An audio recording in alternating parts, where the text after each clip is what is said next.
The landfill, for instance, is an enterprise fund, which means the money comes in, goes out, it's the same.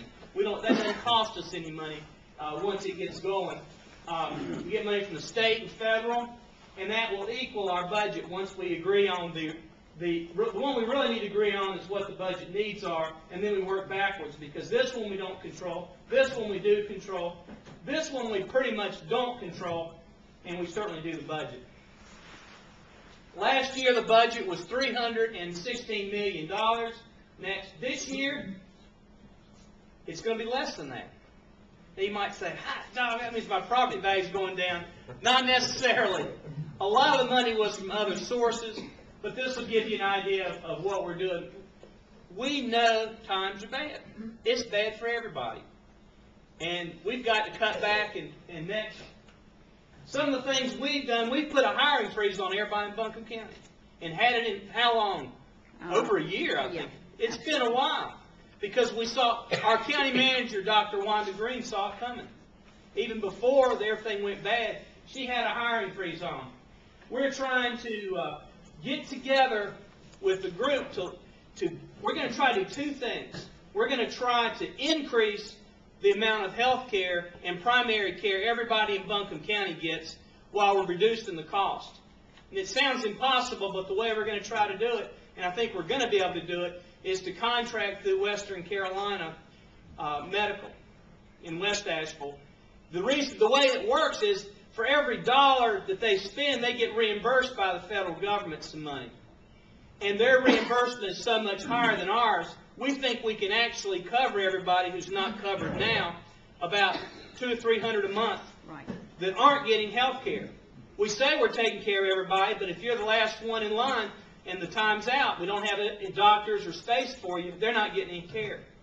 And while I'm there, I know you're talking, you had such a good health care situation, the medical here. I was so proud. I remember coming out here, one of the first times I'd been out here, and I just thought, wow, this community has really got it together, and to have doctors come. Mandy Stone, our assistant county manager, is still talking with Hot Springs, and we're not going to give up on it. We're going to try to get that back here.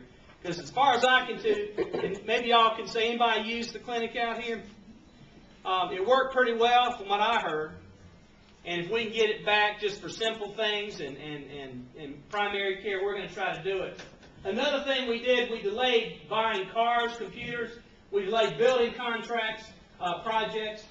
And then we required every department to cut 5%. And as Joanne Morgan in the Register of Deeds knows, that was hard. Because it wasn't like they had 5% sitting around, but we wanted to do that because it was the right thing to do. Next. We increased the collection rate. The more money we get in, the less we have to ask you for. So right now we're up. We had our Gary Roberts, our tax collector, who I won't tell you where he lives in case you're mad at him. But he just won the award for the best tax collector in North Carolina. And that's a good thing, because the more he collects, the less you have to pay. Because we want everybody to pay their fair share. And if you can't pay, there are programs. And I can tell you, I've done this, I guess, going on 13 years now. I've gotten probably 3 or 4 calls from people that say that tax collector won't work with me. And when I called Gary Roberts, he called them that day. So if things are bad, there are elderly exemptions. There are things we can do, delay payments. There are things we can do. We don't want your property. I told a group that this morning. We want you to have your property. We want you to do well. We want you to make money. We want you to be able to do the things you did before within the budget we've got to work with. We also moved out of the courthouse, and that was hard for Carol and I, who had been there a while. A lot of memories, a lot of great, important things that had happened in those courthouses. But you know, it is a courthouse. And we were told, if you want to build a new courthouse behind there, it's going to cost you $80 million. And folks, we're just not going to even talk about that. That's not going to happen, because we can't afford it. And we're looking at all the options. We're looking at all the property we own. We're looking at the leasehold interest we have. But it's your money. And we're not going to just go out and spend it because we can. Again, we're trying to be fair with your evaluations. We have to do the highest and best use and fair market values. Next. Here are the things we have to do. Next. We have to have very minimal health care, and we're choosing to do more. We have to have social services. We have to have jails processing. We have to have funding for the facilities for schools, and we have to have funding for community college. As I see, Mr. Bailey is near the building. His wife is just coming. Good to see you. This is what we have to do. Next. We have to do court facilities. We have to do watersheds, solid waste, rabid dog, and wild dog control. Next. But these are things we don't have to do that this board is choosing to do because we want to and we think it's the right thing to do. Parks. We don't have to support community centers. But you know, we want to support it. We want to support this one and every one of them that can get people that use it because it makes your community a better place to live. And that's what we're supposed to be doing. Libraries.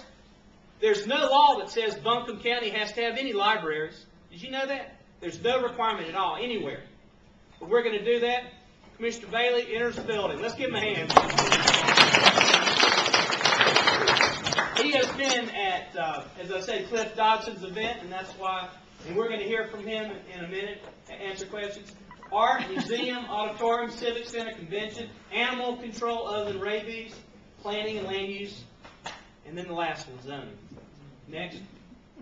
We don't have to have building code enforcement. The state could do that. Patrol. Have you noticed any difference in your patrol out here? We've got a great sheriff. Sheriff Van Duncan.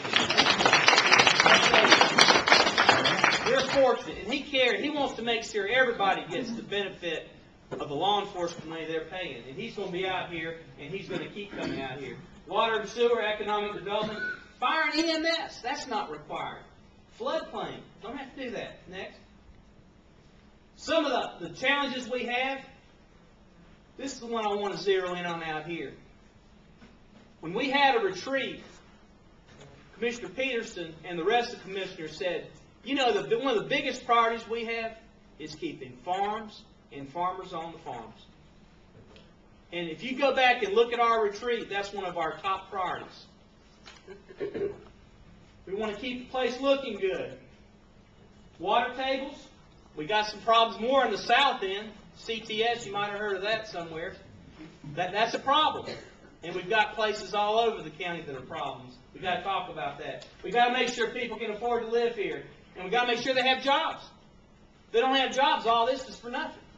Because you've got to keep jobs. You've got to keep people educated. You've got to keep them making money so they can have the quality of life we want. Next. And that's what I have. I just wanted to run through what we're doing. There's a lot to be done, and we're going to need your help because we don't have all the answers. You know they're in trouble and say the government's here to help you or here the checks in the mail. You know, we don't know. We'll be the first to tell you, but we know how to listen, and that's what we're going to do. There might be a few things the others have to say. The other commissioners, Jones and Stanley, had other things tonight, and that's the only reason they're not here. But they know how to get here. They've been here, and they want you to do well. They want the Big Ivy Center to do well. They want everybody here to have a good job, to have a place, the kind of community you want to have. You want to keep it the way it is. We want to give you some ways to do that. We want your kids, your son back there.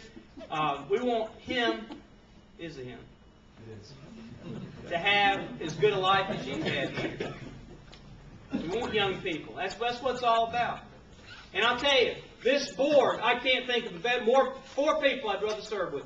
You got educators, you got folks that understand how to read budgets, they know when to put the brakes on, they know when to put the accelerator on, and we're going to get things done because we have a group, we like each other. That's better than a lot of groups in the other government bodies. We're friends, and we want to see you succeed because if you succeed, the county succeeds. So, Ray, Carol, do y'all have any comments? You want to take questions? Well, I think that's it. It's hard to come in on the tail end of something.